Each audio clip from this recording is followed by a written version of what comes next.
Welkom bij Opvolgingsangsstaten, welkom bij Kamer Noord.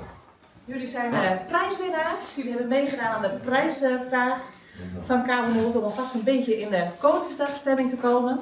Ja, als ik er al ben, wil je al beginnen te vertellen, want het is al je een grote bron van geschiedenis. En je leest heel soort relaties met Oranjehoes. Hè. De laatste keer dat je in Oranje kwam, weer 2003, koningin Beatrix. Maar daarvoor kwam je ook alweer Oranjes. Want dit weer wel een heel belangrijk plak.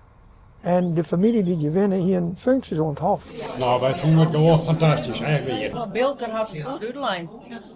Dat was wel moeilijk verhaal, hè? Al die datums. Om alles te onthouden, dat is nog wel een dingetje. Prachtig, prachtig. Ja, heel interessant ook. En, Ja. Heel boeiend en Beat Beelke kan prachtig vertellen. Ben je als Oranje-kender echt zenuwachtig voor de komende keer in Dokkum? Nee, daar ben ik net zenuwachtig voor. Ik vind het zo fijn dat ik er ook zo bij belutsen ben. Elke dag een lezing horen. De dag zelf maak ik mijn Harm Dijkstra commentaar bij Omroep Friesland en bij de NPO. Dus ik heb dat wel nog doen. Ja, absoluut. Maar ik denk dat je echt in Dokkum zelf merk je wel, wat is dit een enorme organisatie. Dus dat het al even achter de rug is, als je zegt, we hebben geweldig iets hoor.